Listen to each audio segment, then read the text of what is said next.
कमाल का इंडिया बनाया मोदी जी ने इन 12-13 सालों में, जहां पे लोग अपने पैसे निकालने के लिए बहन की कंकाल को भी बैंक में उठा के ले जाए। शायद ऐसा इंडिया न कभी बना था न कभी भविष्य में बनेगा। सोचिए कि 12 सालों में आखिरकार मोदी ने देश के गरीब जनता को क्या दिया है? सिर्फ लाइन में खड़ा होने का, चाहे वो नोटबंदी के लिए हो, चाहे वो किसान के लिए हो, चाहे वो सिलेंडर के लिए हो, मतलब लाइन में लगे रहो, क्योंकि मोदी जी गरीबों के मसीहा है। क्या क्या सपने दिखाया था। मैं गरीबों को हवाई चप्पल में नहीं हवाई जहाज में देखना चाहता हूँ। यहाँ पता चल रहा भाई साहब हवाई चप्पलें गायब हो गया, हवाई जहाज तो दूर की बात है। वो अपनी बहन का कब्र में से लाश निकाल के ले जा रहा है ना, ये तो एक नमूना है। देश का हाल क्या है समझ नहीं पा रहे हो। हर एक चीज बेचने का काम किया, जीवन भर 12 साल में सिर्फ बेचा बेचा बेचा बेचा। खरीदा तो बंगाल में जाके एक 10 रुपए का झालमुड़ी। ये नौटंकीबाज और नौटंकी कब तक आप लोग देखेंगे? कि जब तक पूरे भारत का एक एक जनता एकजुट नहीं होगा तब तक इस पाखंडी से छुटकारा नहीं मिलेगा। इस बात को समझ लेना। कमाल का इंडिया बनाया मोदी जी ने इन 12-13 सालों में, जहां पे लोग अपने पैसे निकालने के लिए बहन की कंकाल को भी बैंक में उठा के ले जाया करते हैं, है ना? शायद ऐसा इंडिया न कभी बना था न कभी भविष्य में बनेगा मोदी के इस इंडिया में। जरा आप लोग सोचिए कि 12 सालों में आखिरकार मोदी ने देश के गरीब जनता को क्या दिया है? सिर्फ लाइन में खड़ा होने का, चाहे वो नोटबंदी के लिए हो, चाहे वो सिलेंडर के लिए हो, चाहे वो किसान के लिए हो, चाहे खाद बीज के लिए हो,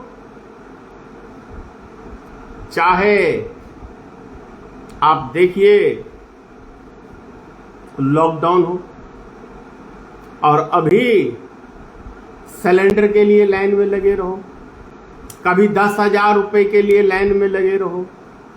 मतलब लाइन में लगे रहो, क्योंकि मोदी जी गरीबों के मसीहा है।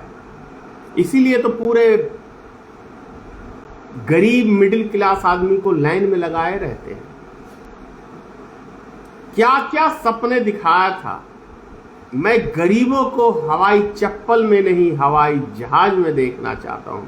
यहां पता चल रहा भाई साहब हवाई चप्पलें गायब हो गया, हवाई जहाज तो दूर की बात है। अब सोचिए 19,300 रुपए के लिए जो व्यक्ति कब्र के अंदर से लाश निकाल के और वो बैंक में ले जा रहा है, कैसे हमारा देश का सिस्टम, ये समझने की जरूरत है। समझना पड़ेगा कि गरीब आदमी का इस देश में आखिर स्थान किस जगह पे है। मजदूर आदमी का आखिर मोदी जी ने स्थान किस जगह पे दिया है, और वहीं पे उद्योगपतियों का स्थान मोदी जी ने कहां दिया है। इन सब पे आप सबको मंथन करना पड़ेगा। नहीं करोगे तो जैसे वो अपनी बहन का कब्र में से लाश निकाल के ले जा रहा है ना, ये तो एक नमूना है। देश का हाल क्या है समझ नहीं पा रहे हो। बस लग रहा है कि मोदी जी 5 किलो अनाज दे रहे हैं, हमारा अन्नदाता है। कभी सोचा है कि मोदी के क्या फैक्ट्री लगा हुआ है, या मोदी कहीं का क्या है? हमारे जैसा ही कहा, हमने आम आदमी चुना, आम आदमी को इतनी ऊपर हम लोग ने बिठा दिया कि वो आम आदमी तांडव कर रहा हमारे सर के ऊपर बैठ के, और वो जो बोल रहा है वही हम मान रहे हैं, जो कर रहा है वही हम मान रहे हैं। सिस्टम नीचे से ऊपर तक कितना करप्ट हो चुका है, और कितना करप्ट इसने किया है। हिंदुस्तान के चुने हुए करप्ट आदमियों को भारतीय जनता पार्टी में मोदी चुन चुन के लाता है, चुन चुन के लाता है। बात क्या कहता है भाई साहब?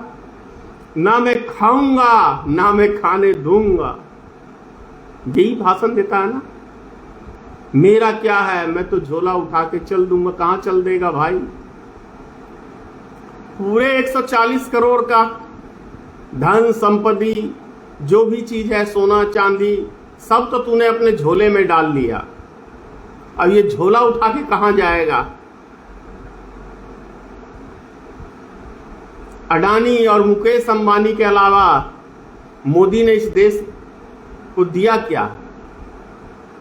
हर एक चीज बेचने का काम किया, हर एक चीज बेचने का काम किया, हर एक चीज देश की गिरवी रख दी। जीवन भर 12 साल में सिर्फ बेचा बेचा बेचा बेचा। खरीदा तो बंगाल में जाके एक 10 रुपए का झालमुरी, और कैसी नौटंकी दिखाई, ये हम सब ने देखा। आखिर मैं पूछना चाह रहा हूं देश की जनता से कि ये नौटंकीबाज और नौटंकी कब तक आप लोग देखेंगे, और नौटंकी पे इतना विश्वास क्यों करते हैं? इतनी भी आप लोग को समझ नहीं है कि ये नौटंकी दिखा के क्या सिद्ध करना चाहता है।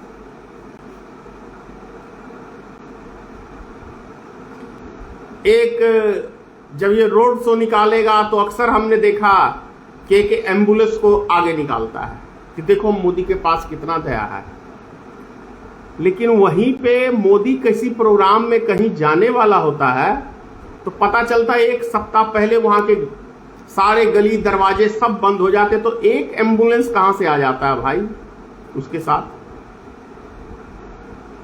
मोदी जब फोटो खिंचाता है तब आपने देखा हुआ कई ऐसे वीडियो वायरल हैं कि मोदी आगे में किसी को पसंद नहीं करता, तो कोई कितना भी बड़ा व्यक्ति क्यों ना हो, जब उसकी कैमरे की बारी आती है तो सिर्फ मोदी नजर आना चाहिए, दूसरा तीसरा कोई नजर नहीं आना चाहिए। तो ऐसा कैमरा जीवी को आप लोग ने अपना भाग विधाता बनाया है।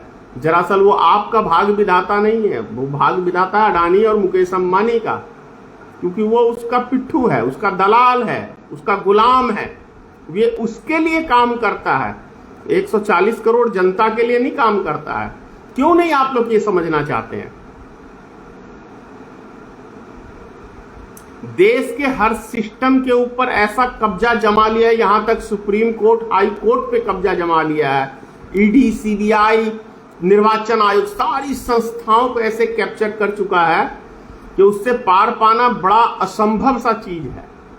एक ही तरीका है हिंदुस्तान के अंदर कि जब तक पूरे भारत का एक एक जनता एकजुट नहीं होगा तब तक इस पाखंडी से छुटकारा नहीं मिलेगा। इस बात को समझ लेना। आरएसएस एक ब्राह्मणवादी संगठन है और वो ऐसा षड्यंत्र इसने 100 साल पहले रचा है कि उस षड्यंत्र का 100 साल देखिए, 100 साल लगा है। यहां 2 दिन में संघर्ष करना नहीं चाहता है कोई, लेकिन उसने 100 साल में आरएसएस ने हर एक चीज के ऊपर अपना कब्जा बना लिया है। आश्चर्य की बात है भाई साहब। और हमारे बैकवर्ड समाज को देखो, हमें क्या पड़ी है भैया? नहीं पड़ी है तो पहले भी तुम्हारे पूर्वज गुलाम थे, आने वाला समय गुलाम फिर से तुम बनने जा रहे हो।